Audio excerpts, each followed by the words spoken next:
શિવપુરાણના આગળના વ્લોગમાં આપણે સમજ્યા શિવપુરાણનું મહાત્મ્ય અને સંહિતાઓ, જેમાંથી પહેલી સંહિતા વિદ્વેશ્વર સંહિતાના 12 અધ્યાયો આગળના વ્લોગમાં છે.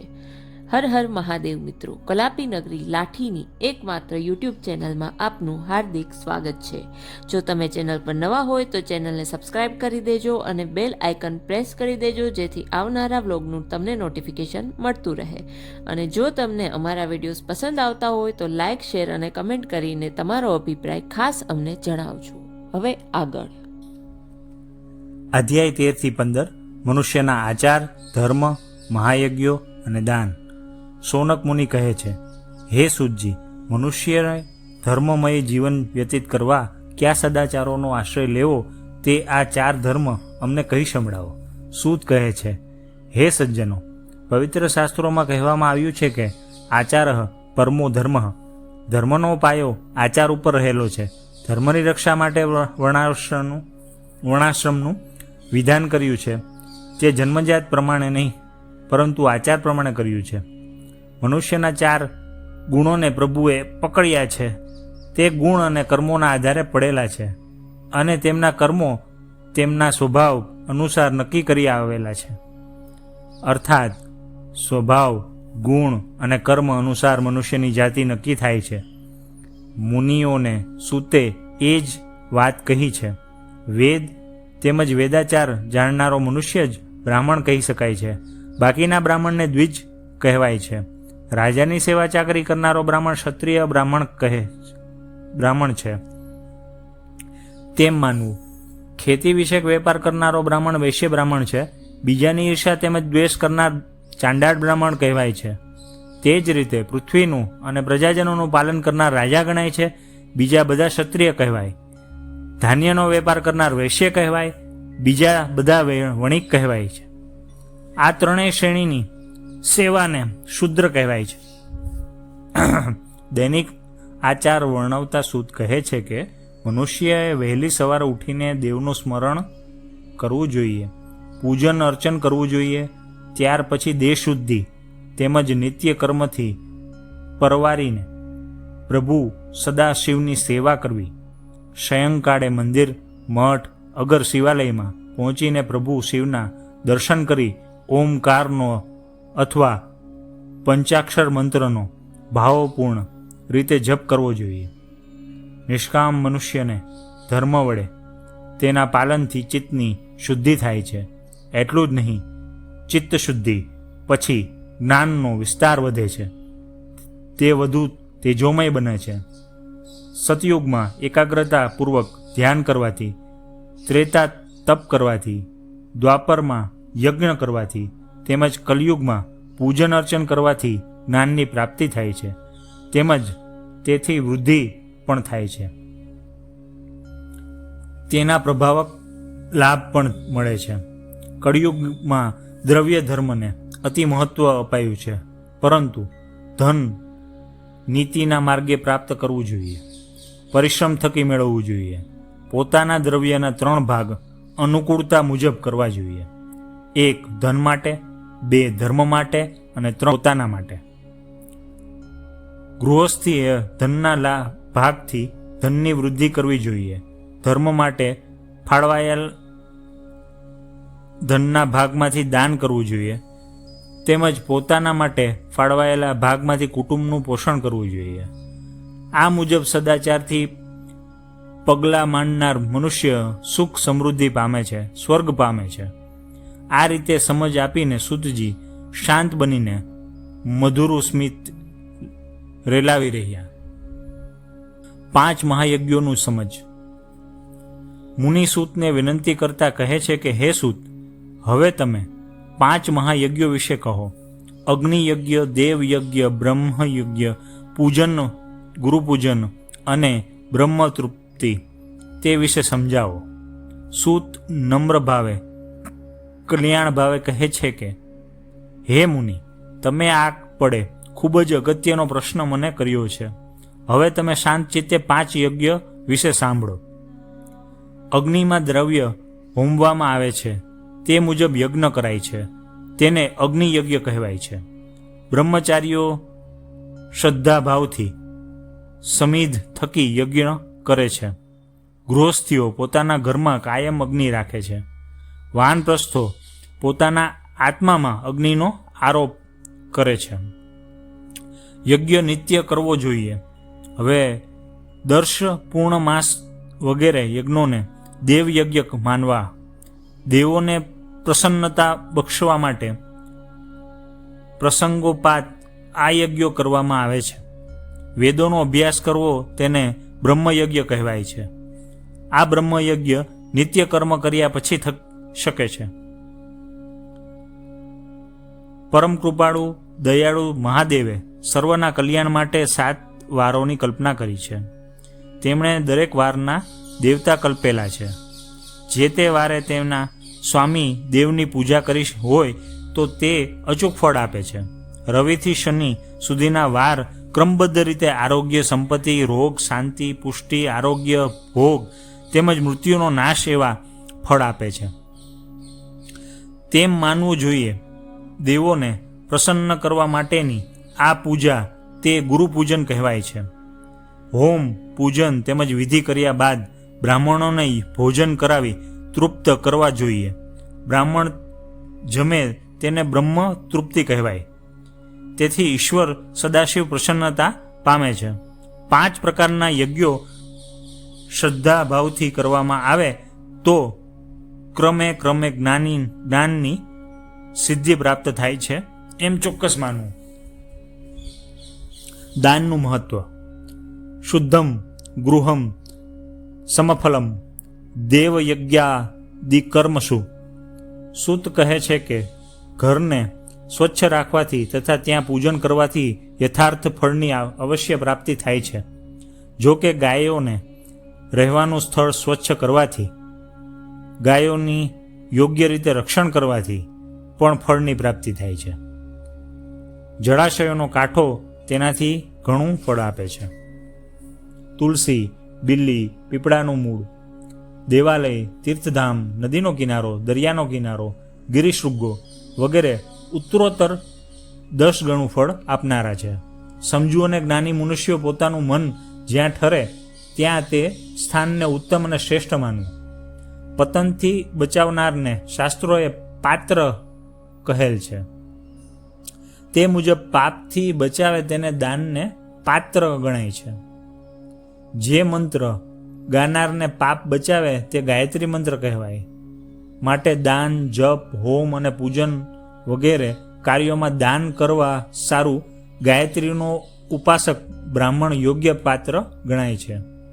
દરિદ્ર ગરીબ બ્રાહ્મણને આપેલું દાન પૃથ્વી પર 10 વર્ષ પર્યંત ભોગ ફળ આપે છે. તે ભૂલવું નહીં.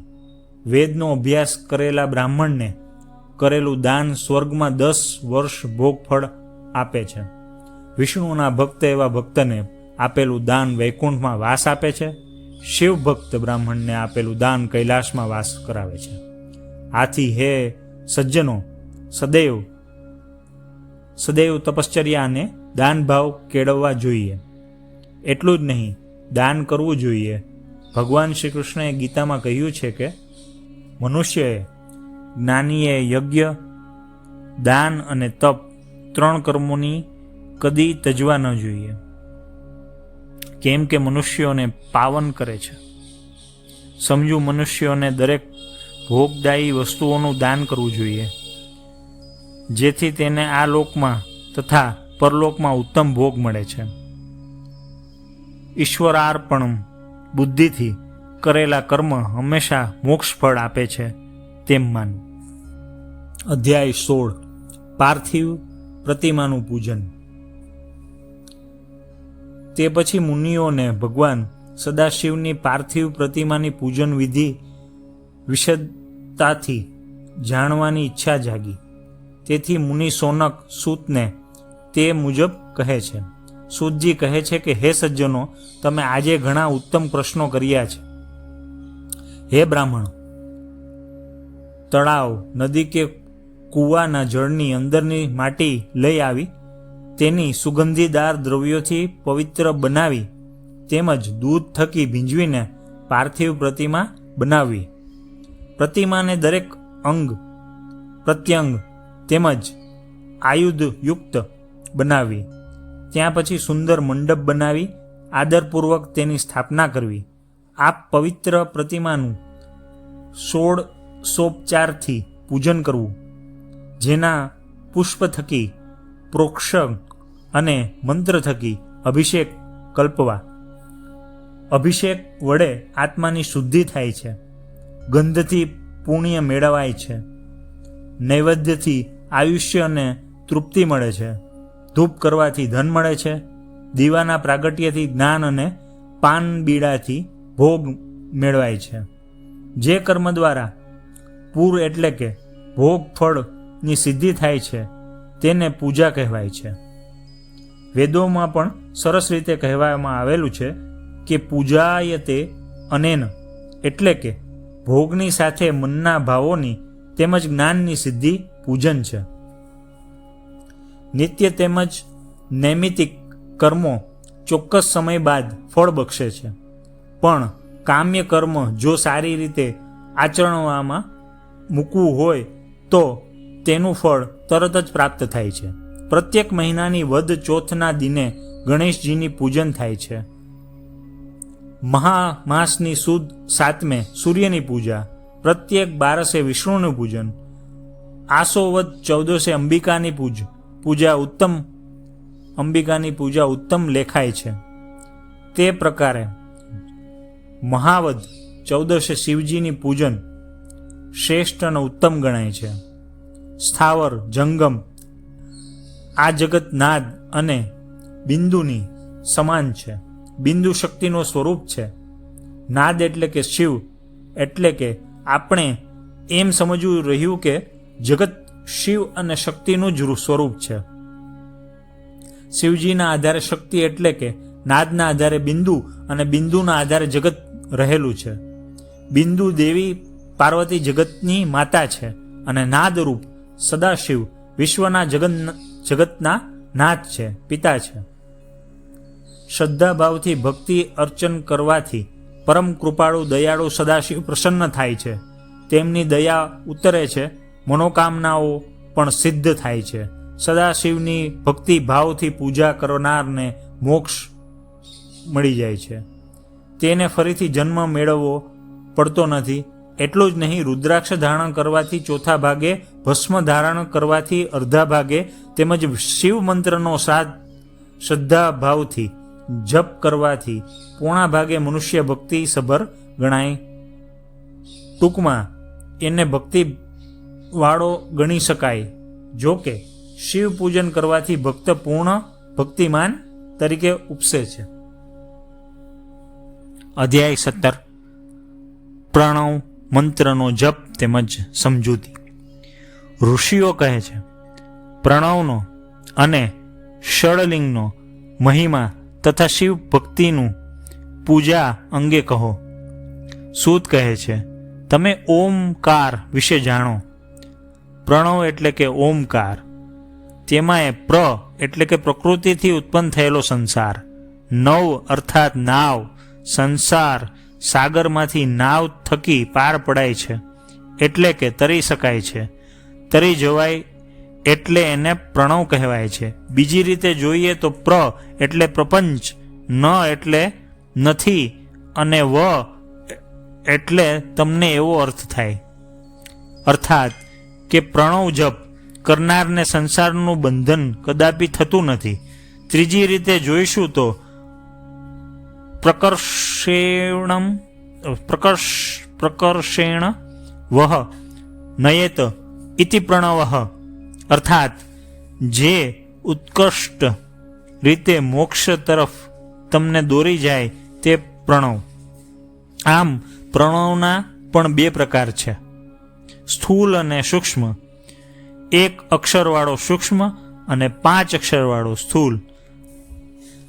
આ સૂક્ષ્મ 5 અક્ષરો અપ્રકટ છે, જ્યારે સ્થૂલમાં 5 અક્ષરો અતિ પ્રકટ છે. અકાર, ઉકાર, મકાર, બિંદુ અને નાદ મળીને પ્રણવ બને છે. પ્રવૃત્તિ માર્ગના મનુષ્યોએ સ્થૂલ પ્રણવનો જપ કરવો જોઈએ.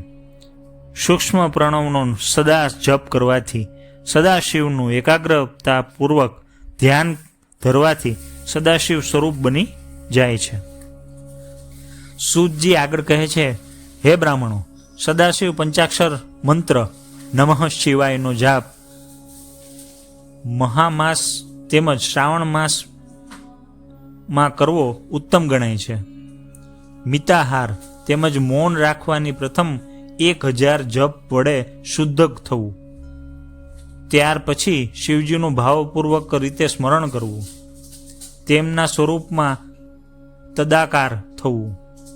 પદ્માસને આરૂઢ થયેલા, માથા પર પવિત્ર ગંગા અને ચંદ્રને ધારણ કરનારા, ડાબા સાથળ પર પાર્વતીજીને બેસાડેલા, વરદાયક અને અભય મુદ્રાવાળા, કલ્યાણકારી દયાળુ કૃપાનિધિ દિવ્ય સદાશિવનું ધ્યાન કરવું. ત્યાર પછી જપનો પ્રારંભ કરવો. ભક્તે પોતાના સંકલ્પ મુજબ જપ કરતા રહેવું. જપ પૂર્ણ થયે શિવજીનું પૂજન શ્રદ્ધાભાવથી વિધિ મુજબ કરવું. હોમ પણ કરાય. બ્રાહ્મણોને દાન તથા ભોજન આપી શકાય. તેમને આ રીતે સંતુષ્ટ કરી શકાય. આ પ્રકારે પુરશ્ચરણથી મંત્રની સિદ્ધિ થાય છે. તપ, જપ, દાન અને ધ્યાન દ્વારા પવિત્ર બનેલો મનુષ્ય શિવનું દર્શન પામીને ધન્ય બને છે, કૃતાર્થ બને છે. ક્રિયાવાળા 10 ભક્તો કરતાં તપ કરનાર એક ભક્ત વધે છે. તેવા 100 તપસ્વી કરતાં એક જપવાળો ભક્ત વધે છે. હે બ્રાહ્મણો, તમને અનુભવની વાત કહું છું, તે ધ્યાનપૂર્વક સાંભળો. એક દિવસ એક વાત બની. મારા પિતાશ્રી લોમ હર્ષણના આશ્રમમાં વત્સ્ય મુનિનું મંગલ આગમન થયું. તેઓ ત્યાં ચાતુર્માસ રહ્યા. તે ગાળા દરમિયાન મેં તેમની સેવા ચાકરી કરી. મુનિ મને જાત જાતની કથાઓ તથા સ્થળોનું વર્ણન કહેતા. મને પણ તેથી કુતૂહલ થયું. તેથી મેં એકવાર પૂછેલું, હે ભગવાન, આપે આટલી નાની ઉંમરમાં આખી પૃથ્વીનું નિરીક્ષણ કઈ રીતે કર્યું છે? મુનિ હસ્યા. તેઓ કહે, એક પળ થોભ્યા પછી તે કહે, હું સદાશિવના 6 અક્ષરના મંત્રનો 1000 વાર અને 8 વાર જપ કરું છું. તેથી લાંબુ આયુષ્ય પસાર કર્યા છતાં મારું યૌવન સ્થિર બન્યું છે. મંત્ર જપનો મહિમા અમાપ છે, અનંત છે. આ મંત્ર જપનો મહિમા વિશદ રીતે સમજાવવા માટે તેમણે બીજું એક દ્રષ્ટાંત કહેલું. દ્રષ્ટાંત: પૂર્વ ચમત્કાર રૂપમાં સિદ્ધેશ્વરનું ખૂબ જ જાણીતું લોક વિખ્યાત શિવાલય આવ્યું હતું. એક દિવસ એ શિવાલયમાં ઉત્સવનું આયોજન થયેલું. કેટલાક લોકોએ પ્રેરણા આપી એટલે એક જુવાને સર્પ પકડીને દર્શનાર્થીઓ તેમજ ભક્તજનોની ભીડમાં ફંગોળ્યો. સર્પને જોઈ લોકોમાં નાસભાગ શરૂ થઈ ગઈ. ફફડાટ વ્યાપી ગયો. ડરથી લોકો થીજી ગયા. પરંતુ જે કાળે મુનિ સ્વસ્થ ચિત્તે બેસી રહ્યા, તેઓ તેમની જગ્યાએથી એક તસુભાર ખસ્યા નહીં. પેલો સર્પ તેમને વીંટળાઈ ગયો. મુનિના શિષ્યએ એ દ્રશ્ય જોયું. તે ક્રોધમાં આવ્યો. તેણે શ્રાપ આપ્યો કે જેણે આ સર્પ ફેંક્યો છે તે સર્પ બની જશે. તેથી તે યુવાન સર્પ બની ગયો. દરમિયાન મુનિ જાગૃત બન્યા. બધી વાત તેમણે જાણી. મુનિએ શિષ્યને ઉપકાર કરવાનો ધર્મ અને તેના મર્મ સમજાવ્યો. તેમણે યુવાનને આજ્ઞા આપી કે શિષ્યનો શાપ વૃથા નહીં થાય, પરંતુ તું જળમાં જઈને રહે, નિત્ય શિવ પંચાક્ષરનો જપ કરજે, એટલે તારો પાપનો ક્ષય થશે. ત્યારે વત્સ મુનિ તને લાઠી વડે ફટકારશે ત્યારે તું શાપમાંથી મુક્ત થઈને પુનઃ દિવ્ય દેહ ધારણ કરીને શિવલોકમાં જઈ શકશે. દેવ કૃપાથી હું ભ્રમણ કરતો કરતો વનમાંથી નદી તટે જઈ ચડ્યો. મારી પત્નીને તાજેતરમાં જ સર્પદંશ થયેલો એટલે સર્પ પ્રત્યે મને ક્રોધ જાગ્યો. તરત જ મેં સર્પને જોઈને લાઠી પ્રહાર કર્યો. પરિણામે ચમત્કાર થયો. સર્પની જગ્યાએ તેજોમય દિવ્ય દેહધારી યુવાન આળસ મરડીને ઊભો થયો. તેને નિરખવા માટે આકાશેથી રુદ્રદૂતો આવી ચડ્યા. હે મુનિઓ, એક મનુષ્ય ભક્તિભાવ અને શ્રદ્ધાથી દાન આપે અને બીજો પંચાક્ષરનો જપ કરે, બંનેને સમાન ફળની પ્રાપ્તિ થાય છે. એક સાયણ વખતે વ્રત કરે અને બીજો મંત્ર જપ કરે.